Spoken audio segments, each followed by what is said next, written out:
Hello everyone, welcome back to our channel and thank you for joining us on our trip across the Canadian Rockies.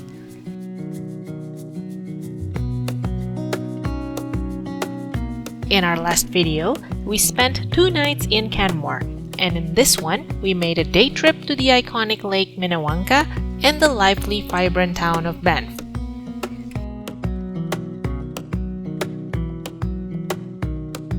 The town of Banff is only about a 20-minute drive from Canmore. This means you can easily base yourself in Canmore and visit many points of interest in Banff or vice versa. We will do a full comparison of Banff and Canmore in the future, so stay tuned. But now, back to the video. On this bright morning, we were visiting the magnificent largest lake in Banff National Park, Lake Minnewanka. The name means Lake of the Spirits in the Stoney Nakoda language. This place is a hugely popular spot for visitors, so finding a car park spot can be a challenge. We highly recommend arriving early in the morning to beat the rush. In the late 1880s, there was a small resort town on the shores of the lake, known as Minnewanka Landing. It became a popular summer village. However, by 1941, 2 dams were built on the lake to generate hydroelectric power. The dams raised the water level by over 100 meters, completely submerging the resort. The only way to visit this ghost town now is to dive into the lake, making it a very popular scuba diving destination. Aside from scuba diving, there are many things you can do here. From boat cruises and guided fishing trips, to picnicking, biking, and what we would do today, hiking one of the many trails.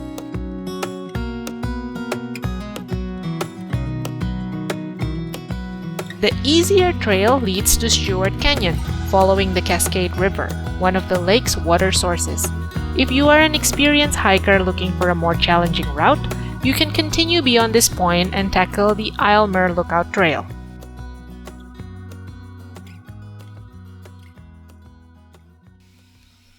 Hiking along this trail is a tranquil escape from the crowds on the lakeside.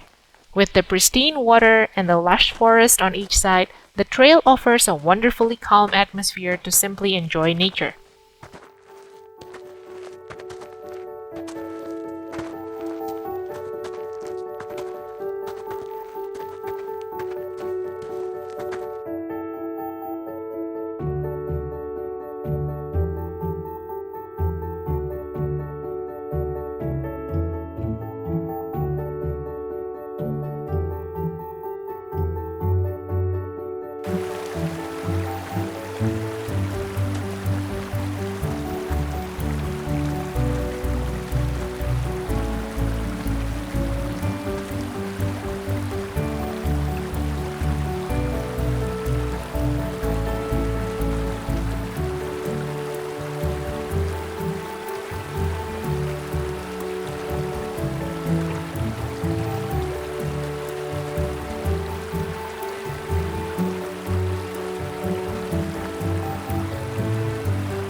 This trail is also a great place for wildlife spotting.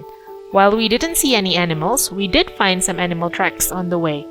As you may encounter bears here, it is best to always carry some bear spray and remain aware of your surroundings.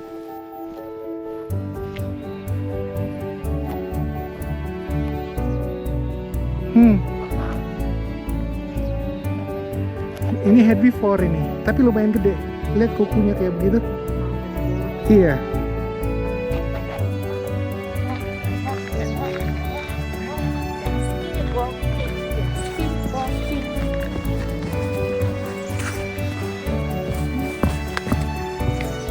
Hiking the Stewart Canyon Trail. This is the way back.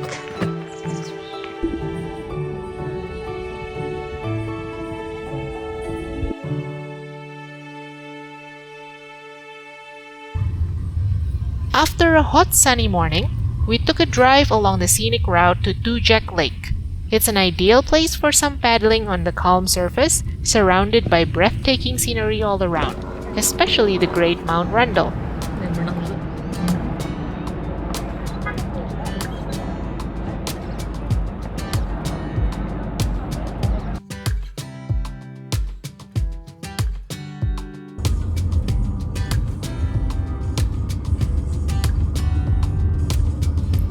Beyond that, this peaceful drive meanders through a picturesque alpine forest before bringing you back to the town of Banff.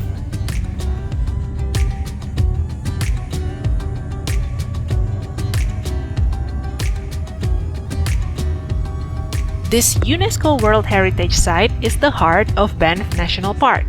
Nestled on the banks of the Bow River, it is unbelievably crowded for a town with a population of only 8,300 people. Banff Avenue, the main street, runs the entire length of the town. This is where most of the major hotels, resorts, and shops can be found, as well as the busiest stretch, the downtown area. It can get so packed that finding a parking spot here is stressful, and even if you could find one, be ready to pay at least $7 per hour. If you're lucky, the Banff Visitor Center offers free parking for 3 hours, but spaces are very limited as this is a prime spot downtown.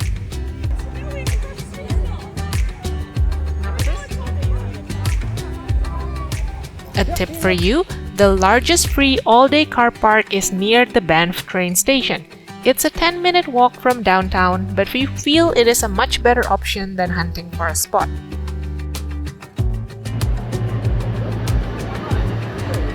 Compared to Canmore, this place is definitely busier and more vibrant.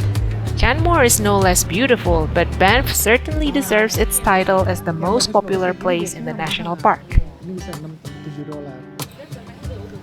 We took some time to familiarize ourselves with the downtown area and grabbed some lunch at Hankki, a Korean restaurant in town.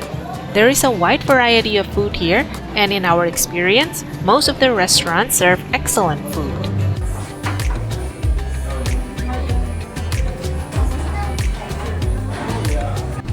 Do you know that this town has a unique status?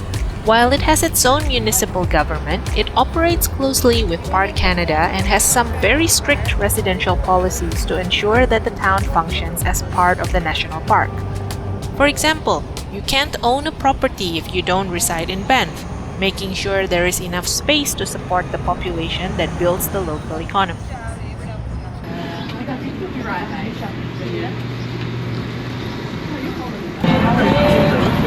Going down Banff Avenue.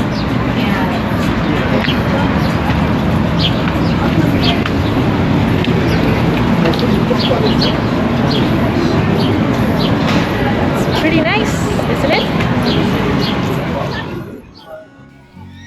Walking around the town is a great way to appreciate the surroundings, including the famous peaks like the dramatic Cascade Mountain and the majestic range of Mount Rundle. But an even better way to truly appreciate the landscape is to take the gondola up Sulphur Mountain, which was exactly what we did in the afternoon.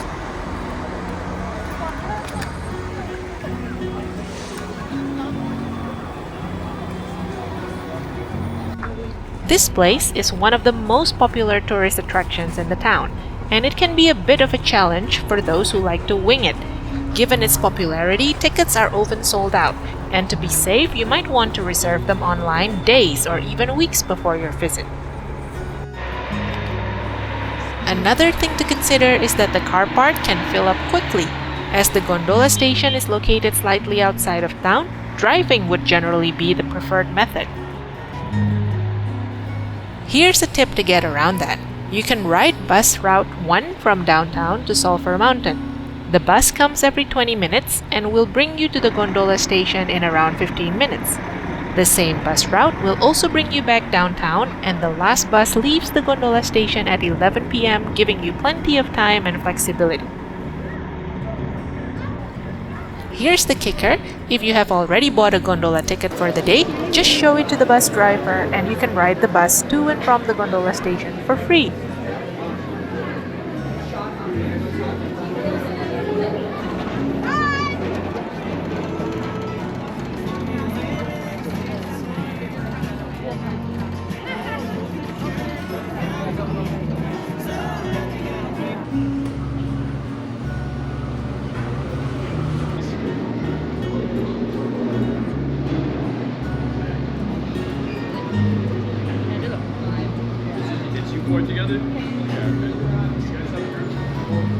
Now we were ready to board our gondola.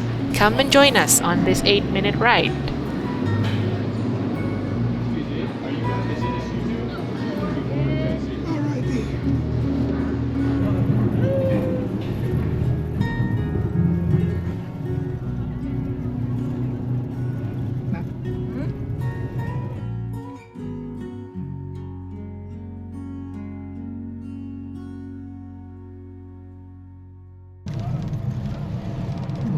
Kayaknya sini bagus nih. Cascade. Ya itu saya situ yang tinggi Cascade, yang di bawahnya Tunnel Mountain. Ini Randall yang ini. Belakang. Yang ketimpangan ini.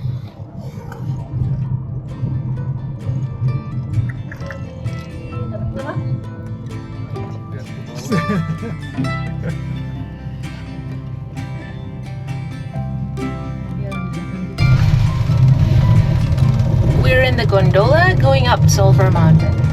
Yes. Because obviously, we didn't want to have to hike this one. Yeah. It's like an elevation of over 2 kilometers. And they say the trail is not very scenic. It's just a bunch of switchbacks. So it's hard to hike.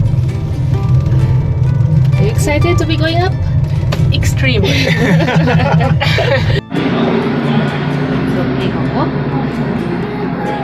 Cascade Mountain, Vermilion Lake.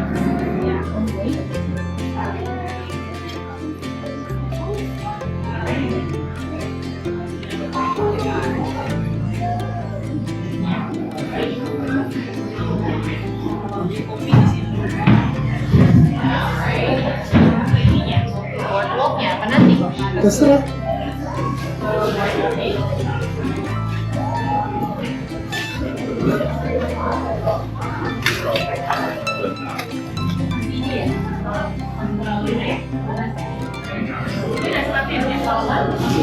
Nanti lagi. Masih sangat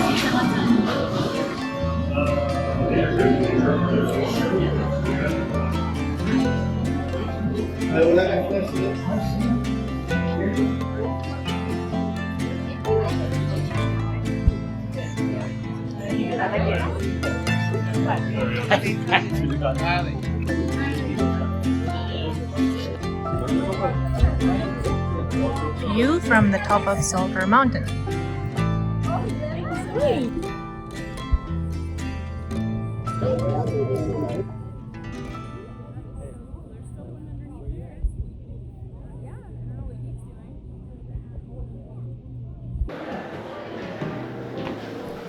Before exploring the boardwalk, we had our dinner at the Northern Lights restaurant, one of the 2 restaurants available on the summit. The buffet selection might not be overly impressive, but most of the food was delicious, and of course, you simply cannot beat the view. Yeah, we're in the Northern Light Alpine Restaurant, a buffet restaurant in Sulphur Mountain. And here are the Ready to eat? happy faces and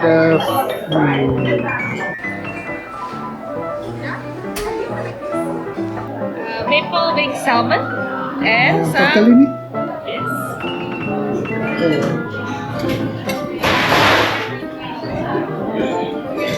Pathetic amount of food. It's only the first round. Don't worry. I'll take seconds. And this one is a respectable amount. This one is all meat.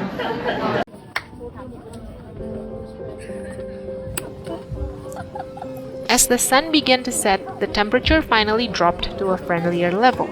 With the light getting softer, we took our time outside and explored the summit. The boardwalk itself is about 2 kilometers long, with some staircases and railings. Mungkin we will never know. Of course we know. Stop.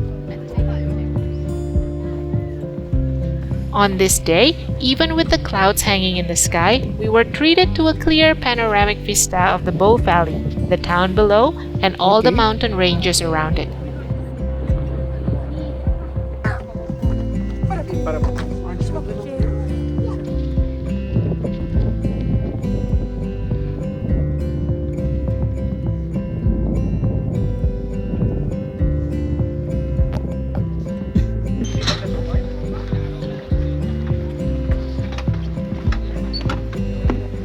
We took our time here to really soak in the atmosphere and surroundings. You could easily lose all sense of time while admiring the vast expanse across the horizon.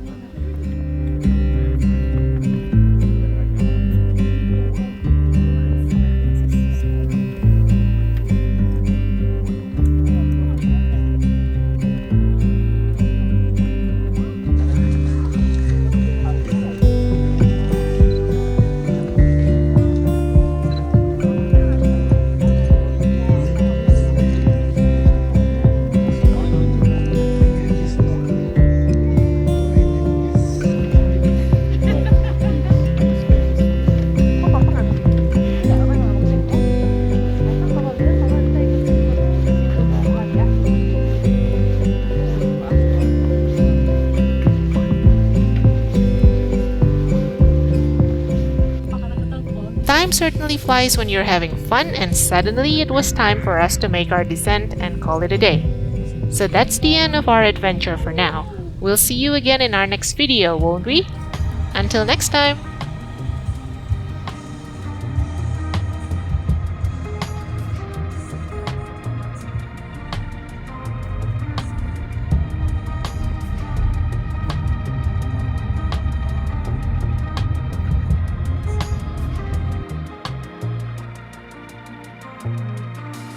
Leaving all my worries, I prepare for something new. Whatever it was that held me back, I'm sure it wasn't true.